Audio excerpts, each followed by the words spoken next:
Assalamualaikum warahmatullahi wabarakatuh dan salam sejahtera. Saya, Aina Jaha binti Azmi, akan bersama anda selama 30 minit di dalam program Bola Bicara Topik Tanah yang akan mengupas satu topik bertajuk jenis-jenis hak milik di bawah Kanun Tanah Negara bersama panel jemputan yang tidak asing lagi dengan pentadbiran tanah iaitu Encik Azurizal bin Awang. Selamat datang Tuan ke program Bola Bicara Topik Tanah. Terima kasih saudari moderator. Terima kasih kerana sudi bersama kami pada hari ini. Okey, sama-sama. Para hadirin sekalian, tak kenal maka tak cinta. Sebelum tirai bicara dibuka, lebih elok kiranya jika saya memperkenalkan panel jemputan kita pada hari ini. Encik Azizal bin Awang dilahirkan pada 6 Julai 1979 dan berasal dari Kuala Lipis, Pahang. Beliau berkelulusan Diploma Pengurusan Hartanah dari Universiti Teknologi Mahra pada tahun 2000 dan sarjana muda pengurusan dari Universiti Terbuka Malaysia pada tahun 2008. Beliau memulakan kerjaya di dalam perkhidmatan awam pada tahun 2001 sebagai pembantu penilaian di Majlis Daerah Lipis. Seterusnya, beliau menjawat jawatan sebagai penolong pegawai tanah di Institut Tanah dan Ukur Negara Instun dan beberapa bahagian di JKPTG sebelum ditempatkan di bahagian pengurusan dan perundangan tanah JKPTG sebagai penolong pegawai tanah grade NT36. Beliau juga merupakan ahli pasukan petugas dasar pengurusan tanah persekutuan dan pasukan petugas semakan enakmen tanah Rizab Melayu.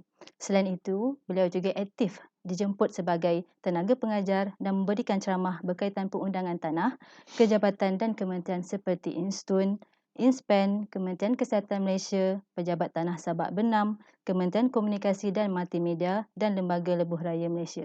Begitu luas ya pengalaman Tuan dalam pentadbiran tanah. Alhamdulillah, syukurlah orang saya diberi peluang untuk berkongsi ilmu lah. Alhamdulillah. Begitulah sedikit sebanyak latar belakang panel jemputan kita pada hari ini. Baiklah Tuan, berbalik kepada topik bicara kita pada hari ini iaitu jenis-jenis hak milik di bawah Kanun Tanah Negara. Ya. Sebagai mukadimah lah Tuan ya, apakah yang dimaksudkan sebagai dokumen hak milik dan apakah maklumat yang ada di dalam sesuatu hak milik? Boleh Tuan jelaskan? Okey, terima kasih saudari moderator. Assalamualaikum warahmatullahi taala wabarakatuh dan salam sejahtera.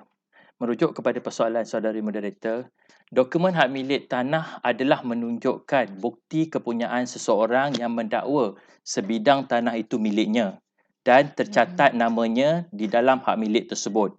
Dokumen hak milik ini dikeluarkan dalam dua dokumen iaitu dokumen hak milik daftar, kita panggil dia singkatan DHD, dan juga yang mana dokumen ini adalah dokumen asal yang disimpan di bilik kebal sama ada di pejabat pendaftar ataupun pejabat tanah. Dan seterusnya, hak milik yang kedua adalah dokumen hak milik keluaran ataupun kita panggil DHK, yang ini adalah merupakan salinan kepada DHD yang akan dan DHK ini akan disimpan oleh tuan punya tanah yang telah didaftarkan namanya di atas hak milik tersebut. Okey, pentingnya hak milik adalah ditegaskan di bawah Seksyen 78 Kanun Tanah Negara, di mana hak milik yang tidak didaftarkan, tanah tersebut masih lagi berstatus tanah kerajaan walaupun telah diluluskan pemberi milikan tersebut. Okey, hak milik adalah menggambarkan perihal iaitu nombor hak milik, cukai sewa yang perlu dibayar, daerah, mukim, bandar, kategori. Okey, kategori ni biasanya dalam Kanun Tanah Negara sekarang ada 3 kategori, kategori pertanian, kategori bangunan dan juga kategori perusahaan. Okey, tempat dia adalah di mana tanah itu terletak, luas itu merujuk berapa keluasan tanah yang diberi milik. Biasanya keluasan ini diukur dalam meter persegi, dan juga syarat tanah. Syarat tanah ini merujuk kepada kategori tanah, iaitu kalau tanah itu berstatus pertanian, maka syarat nyata itu adalah perkara yang berkaitan dengan pertanian. Contohnya getah, kelapa sawit, dusun. Kalau tanah itu bersifat bangunan, mungkin bersifat bangunan kediaman, bersifat bangunan komersial ataupun pembangunan bercampur. Selain itu juga dia ada rujukan pelan dan sempadan-sempadan. So ini bermakna setiap hak milik tersebut dia akan menunjukkan pelan dan juga bentuk dia, adakah bentuk dia 4 segi, 3 segi atau bulat, berdasarkan kepada kelulusan pemberi milikan yang telah dibuatlah. Okey, tuan, di selain itu dia juga menyatakan nama tuan punya tanah. dan apa-apa kepentingan lain yang wujud di atas tanah. Kepentingan ini dia merujuk kepada tanah tu ada pajakan ke, ada pajakan kecil ke, ada gadaian ke, ataupun apa-apa perkara yang melibatkan urusan di atas tanah tersebut. So, ia ni merupakan ibarat cermin kepada kita di mana apa yang ada atas tanah boleh digambarkan di dalam dokumen hak milik tersebut. Okey. Di bawah Kanun Tanah Negara juga terdapat perkara-perkara yang menentukan jenis hak milik. So, perkara yang pertama tempat. Tempat itu di mana tanah itu berada. Adakah tanah itu berada di dalam kawasan bandar ataupun di dalam kawasan pekan ataupun di dalam kawasan desa. Di situ akan ditentukan semasa pemberi milikan tersebutlah. Okey, selain itu dia merujuk kepada keluasan. Sama ada lebih atau kurang daripada 4 hektar. 4 hektar ni kalau kita lebih faham berkenaan ukuran, dia merujuk kepada 10 ekar. Bermakna apabila sahaja dia lebih 10 ekar ataupun lebih 4 hektar, dia akan mengubah status hak milik tersebutlah. Dan seterusnya dia merujuk kepada tempoh pegangan lah. Sama ada ia diberi milik pegangan selama-lamanya ataupun pergangan bertempoh. Bertempoh ini kalau dalam KTN dia tidak lebih 99 tahun dan PBN boleh beri dalam tempoh yang dikatakan sebagai munasabah, mungkin 99 tahun, mungkin 60 tahun, mungkin 50 tahun berdasarkan kepada pertimbangan pihak berkuasa negeri. Itu saja. Okey, baiklah Tuan. Merujuk kepada perkara-perkara yang menentukan jenis hak milik seperti yang Tuan nyatakan sebentar tadi, seperti tempat, keluasan, tempoh pegangan. Apakah jenis hak milik yang ada atau dinyatakan dalam Kanun Tanah Negara yang sedang berkuat kuasa sekarang? Boleh Tuan jelaskan sedikit? Okey, terima kasih. Okey, hak milik tanah terbahagi kepada 3, iaitu hak milik pejabat pendaftar atau kita panggil PH, pendaftar hak milik, dan hak milik di pejabat tanah ataupun PT. Kedua-dua ini ditafsirkan sebagai hak milik muktamad ataupun dalam bahasa Inggerisnya final title, kerana tanah ini telah diukur halus oleh Jabatan Ukur dan Pemetaan dan hak milik sementara di mana tanah ini belum diukur halus dan menggunakan plan yang belum dimuktamadkan keluasannya. So di sini kita dapat lihat ada 3 lah hak milik yang didaftarkan di pejabat pendaftar, hak milik yang didaftarkan di pejabat tanah dan juga hak milik sementara, sama ada boleh jadi hak milik di pejabat tanah ataupun hak milik pejabat pendaftar. Hak milik tanah terbahagi kepada contoh hak milik pendaftar. Didaftarkan bagi tanah-tanah seperti tanah yang berstatus tanah bandar, berstatus tanah pekan, berstatus tanah desa keluasannya melebihi 4 hektar, tanah tepi pantai dan dasar laut, tanah desa kurang dari 4 hektar tetapi pada pandangan pihak berkuasa negeri, keperluan mendaftar hak milik pejabat pendaftar itu adalah perlu untuk tanah tersebut. So, tanah tersebut boleh didaftarkan sebagai hak milik pendaftar lah. Okey, seterusnya hak milik pejabat tanah bagi tanah-tanah yang didaftarkan untuk tanah desa yang luasnya kurang daripada 4 hektar dan juga tanah yang diluluskan di bawah Akta Tanah Penempatan Berkelompok ataupun Group Settlement Act 1960. Kenapa tanah-tanah desa ini kurang daripada 4 hektar ini biasanya didaftarkan di pejabat tanah kerana dia nak memudahkan penduduk-penduduk di kawasan desa untuk menguruskan ataupun menguruskan urusan berkaitan dengan tanah mereka lah. So mereka adalah penduduk setempat yang menggunakan tanah itu untuk keperluan hidup. Jadi kerajaan tidak membebankan mereka dengan pergi ke peringkat yang lebih tinggi. So mereka memadai di peringkat lokaliti mereka untuk memudahkan urusan mereka di pejabat tanah lah. Okey, bagi hak milik sementara pula, tanah yang diluluskan pemberi milikan tetapi belum diukur halus mengikut peruntukan Kanun Tanah Negara.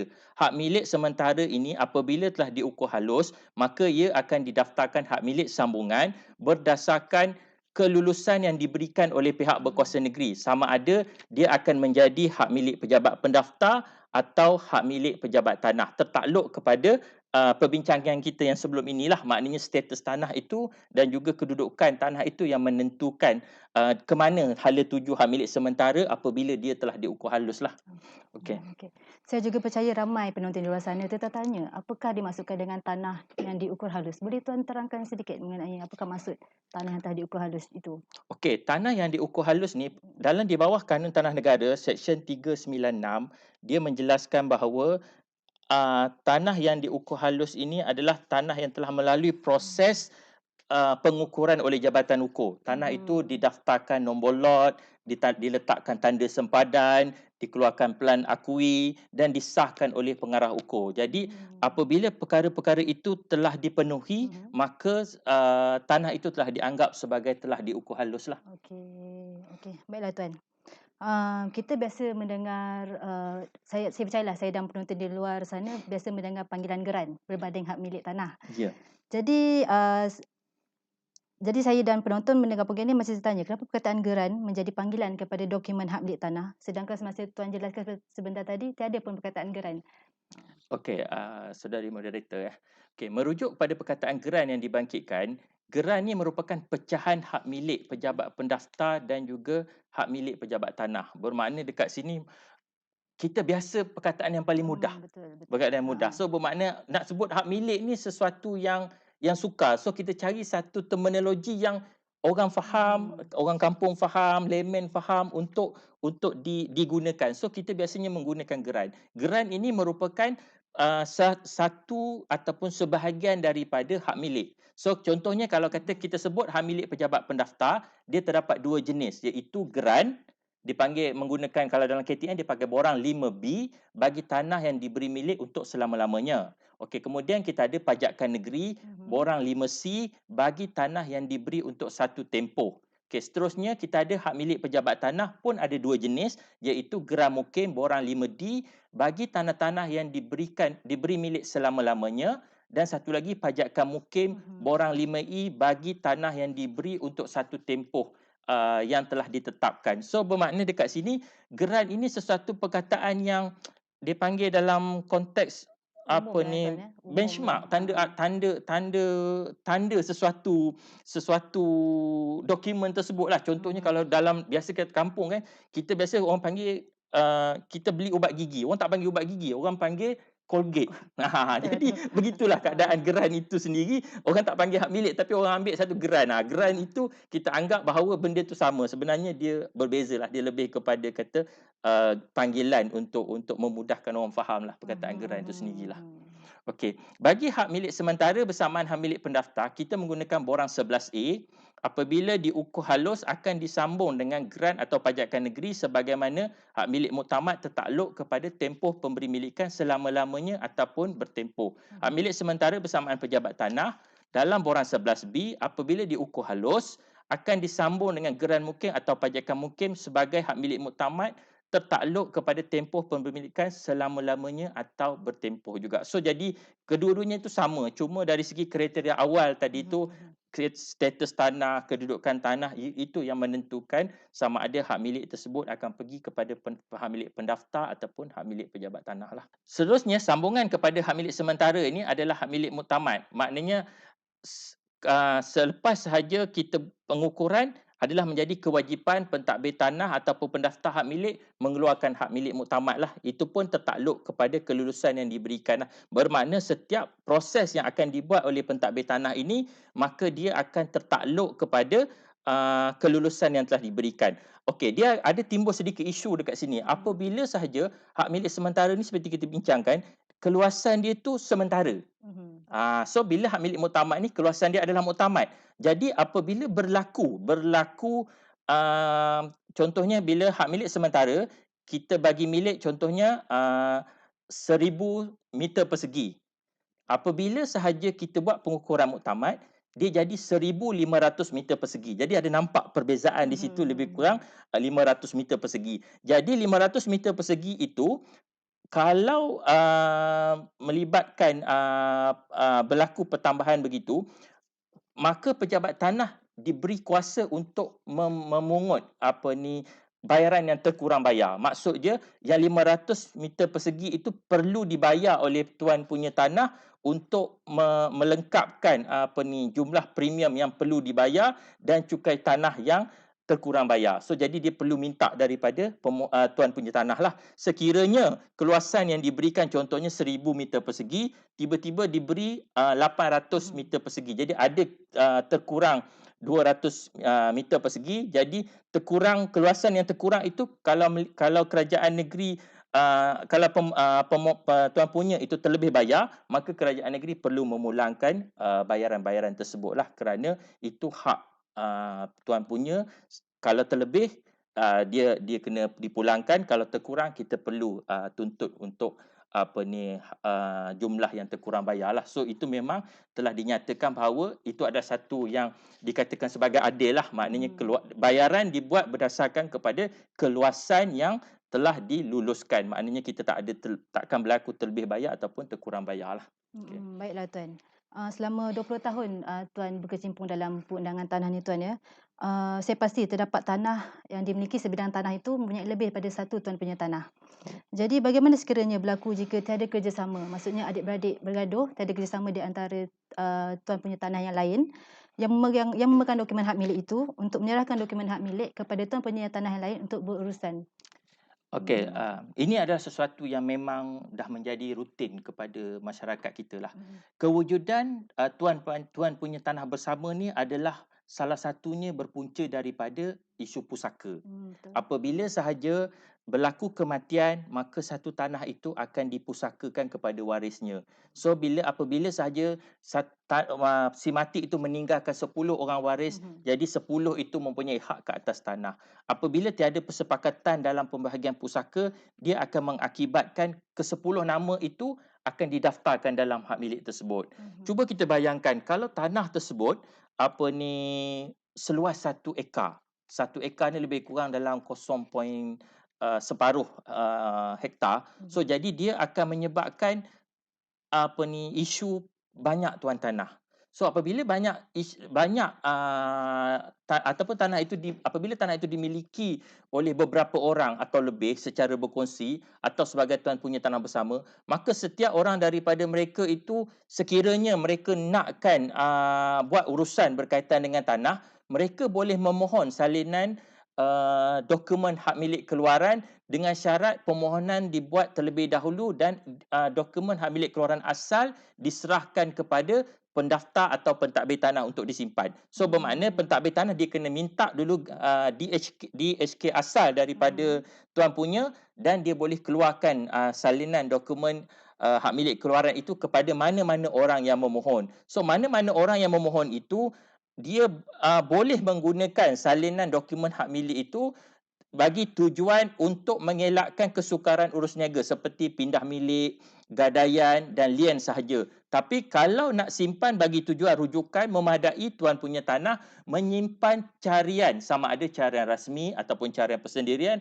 ataupun tuan punya tanah bersama boleh membeli salinan hak milik dari pejabat tanah bagi tujuan penyimpanan dan rujukan sendirilah. Okey.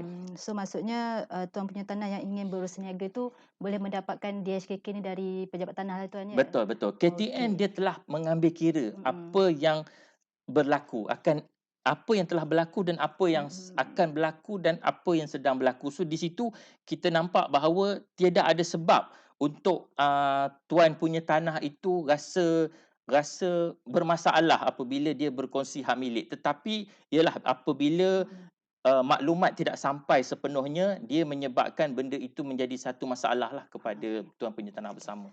Baiklah Tuan. Okey, seperti yang kita tahu untuk mendapatkan hak milik ni bukanlah orang kata bukan senanglah, kita perlu bayar premium dan perlu mengikut lunas-lunas undang-undang lah yang telah termaktub di dalam KTN. Ya. Jadi apabila kita dah mendapatkan hak milik ni, hak milik dia dah di atas nama kita, apakah hak yang boleh kita dapat di atas tanah kita? Okey, itu sesuatu yang memang ramai orang nak tahulah apa yang kita hadapkan. Sebab orang kata bila ada tanah ni boleh buat duit. Sebab apa? Pertamanya, hak kita adalah bila kita ada tanah, kita boleh membuat urus niaga. Urus niaga di bawah KTN kita boleh pindah milik. Pindah milik ni termasuklah jual. Kemudian kita boleh pajak. Kemudian kita boleh gadai. Kita boleh serah balik. Dan kita boleh buat apa-apa saja urus niaga lain yang dibenarkan di bawah KTN. Selain itu juga, hak untuk kita buat pembangunan ke atas tanah kita. So kita ada tanah 10 ekar, jadi kita nak jual setengah ekar atau 10 ekar semua, kita boleh buat pecah sempadan, kita boleh buat pecah bahagian, dan kita nak besarkan lagi tanah kita, kita boleh buat penyatuan tanah. So, selain itu juga, kita boleh membuat untuk memecah bahagi bangunan ataupun memohon hak milik strata. Jadi bila kita dah ada tanah tu, dah ada hak milik tetap, jadi di bawah hak milik strata, siapa yang nak buat bangunan yang lebih daripada 2 tingkat untuk dijual, maka dia boleh memohon untuk memecah bahagi bangunan tersebut. Seterusnya, kalau kita sebagai orang Islam ataupun bukan Islam, kita ada kuasa untuk membuat wasiat ke atas tanah tersebutlah. So bermakna bila ada hak milik, okey, geran 1 2 3 lot 4 5 6, mungkin sekian-sekian, kita nak wasiatkan diberi kepada siapa, dan undang-undang membenarkan dan memberi hak kepada kita sebagai tuan punya untuk mewasiatkan tanah tersebut. Selain daripada itu, perkara yang tidak dinyatakan di bawah kanun tanah negara, tetapi dinyatakan di bawah Perlembagaan Persekutuan, dia merujuk perkara 13, iaitu menyatakan jika pemilik yang sah, maka hak kita itu tidak boleh dilucut tanpa mengikut undang-undang dan perlu dibayar pampasan yang mencukupi. Ini dia menjurus kepada isu pengambilan lah. Kalau kerajaan nak tanah kita untuk buat pengambilan, jadi bila kita sebagai tuan tanah, kita ada hak milik yang sah di bawah undang-undang, maka sekiranya kerajaan nak buat pengambilan, kerajaan kena melalui saluran perundangan pertama, yang keduanya kena bayar pampasan yang memadai ke atas pemilikan tersebutlah. So di situlah advantage-nya kita kalau ada pemilikan tanah yang sah lah.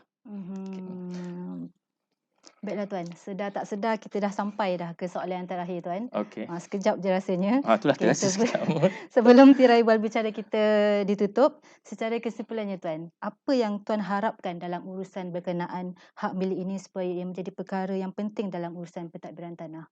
Okey. Ini perkara ni berdasarkan kepada pandangan banyak pihak, dari segi perundangan, dari segi pengalaman, dari segi input daripada sahabat-sahabat kita. Pendaftar hak milik atau pentadbir tanah hendaklah memastikan bahawa semua dokumen hak milik daftar ini disimpan dengan selamat supaya tidak rosak. Okey. So, kehilangan atau kerosakan mana-mana dokumen hak milik daftar akan menimbulkan banyak kesusahan, terutamanya dalam urusan urus niaga tanah, kerja memproses pecah sempadan, pecah bahagian, penyatuan tanah. Kesulitan juga wujud dalam isu pungutan cukai tahunan dan lain-lain urusan yang melibatkan dokumen hak milik tersebut. Oleh itu, keselamatan dan pemeliharaan dokumen hak milik amatlah penting dan perlu diberikan perhatian seperti mana yang ditegaskan di bawah Seksyen 375-1 KTN. So, ini memang menjadi tanggungjawab pendaftar hak milik dan juga pentadbir tanah untuk memastikan hak milik itu dikawal. Sebab bila macam kita cakap tadi, hak milik ini merupakan cermin kepada tanah kita. So, apabila sahaja perkara yang asal itu hilang, dokumen asal itu hilang, di mana lagi kita nak dapatkan maklumat berkenaan dengan tanah tersebut. Jadi di situlah keperluannya kita menjaga integriti dan juga keselamatan kepada dokumen tersebutlah. Di pihak tuan punya tanah pula, sekiranya telah diberi hak milik tanah, hendaklah menyimpan hak milik tersebut di tempat yang selamat supaya mudah bagi kita atau waris kita untuk menggunakan apabila ada urusan-urusan yang melibatkan tanah. Contohnya hendak dijadikan rujukan atau juga untuk urusan pusaka. Kebanyakan yang saya dapat, saya jaga aduan ataupun pertanyaan di peringkat JKPTG. Kebanyakan soalan-soalan yang masuk, mereka menceritakan macam mana nak dapat hak milik. Tiba-tiba kata bapa dah meninggal, mak dah meninggal. Mereka rasa bapa mereka ada tanah. So dekat mana mereka nak dapatkan maklumat tanah? So dalam konteks kita dalam tanah, rujukan untuk mendapatkan maklumat tanah adalah berdasarkan hak milik. So kita agak sukar untuk mendapatkan maklumat berdasarkan kepada nombor kad pengenalan, sebab kita masih ada pemilikan dahulu dia tak ada nombor kad pengenalan. Ada yang sekarang dia bubuh nombor kad pengenalan, tapi dia tidak ada carian itu tidak menggunakan nombor kad pengenalan. So mungkin ada negeri-negeri yang boleh menggunakan nombor kad pengenalan, tapi ada negeri yang tak boleh. So di situ apabila saja kita gagal untuk menyimpan maklumat tersebut, maka dia akan menyebabkan kita terpaksa membuat permohonan. Jadi di situ kita dah mengeluarkan kos, kita mengeluarkan terpaksa membuang masa untuk mendapatkan benda-benda tersebutlah. Okey, bagi tuan-tuannya tanah yang berkongsi hak milik pula, dipohon supaya membuat persepakatan dan juga persetujuan siapa yang layak memegang hak milik tersebut supaya tidak ada pertelingkahan berlaku apabila tuan punya bersama yang lain memerlukan hak milik tersebut untuk urusan-urusan mereka yang berkaitan. So jadi di sini juga kadang-kadang disebabkan isu penyimpanan geran pun dia menjadi satu perbalahan di kalangan tuan punya lah. Jadi timbul isu ada orang ni nak buat nak jual bahagian dia, yang bagi geran kata dia tak setuju, dia nak simpan. Kalau bagi geran nanti tanah dia pun akan hilang. So jadi di situ memang banyaklah menimbulkan isu yang boleh mencetuskan perbalahan di kalangan tuan tanah lah. Jadi memang saya mengharapkan bahawa hak milik ini kita simpan macam mana kita simpan kad pengenalan kita lah. So bermakna kalau kita simpan kad pengenalan itu dengan selamat untuk kita gunakan, super jugalah dokumen hak milik ini, kerana mungkin bagi mereka yang tak ada tanah, mereka rasa itu sesuatu yang biasa. Tetapi bagi mereka yang ada tanah ini, mereka beranggapan bahawa itu adalah nyawa mereka lah. So memang di situ memang keperluan hak milik ini adalah menjadi satu perkara penting lah dalam urusan berkaitan dengan tanah lah. Mungkin ke depan kita tak tahulah adakah hak milik ini masih lagi bersifat seperti ini. Mungkin ke depan dah teknologi dah canggih, kita dah ada sistem elektronik, mungkin keperluan orang dipanggil apa dalam bahasa Inggerisnya hard copy itu mungkin hari ini diperlukan, mungkin akan datang dia mungkin dah bersifat soft copy. Jadi mungkin kita akan tengoklah bagaimana kemajuan teknologi, bagaimana kaedah dan perundangan di bawah kanun tanah negara untuk mengubah hala tuju berkaitan dengan hak milik inilah. So saya ingat itu yang saya boleh simpulkan daripada kita punya perbincangan lah. Baiklah Tuan, terima kasih Tuan di atas penerangan yang panjang lebar mengenai jenis-jenis hak milik di bawah kanun tanah negara. Dan diharapkan para penonton yang bersama kami pada hari ini jelas dan faham mengenai jenis-jenis hak milik di bawah kanun tanah negara. Okey, jangan lupa like dan share video ini di dalam laman Facebook rasmi JKPTG HQ. Dan sebelum kita bertemu lagi pada masa akan datang dengan kupasan isu-isu tanah lain, dan semestinya dengan panel jemputan yang lain, dan sudah semestinya dengan moderator yang lain.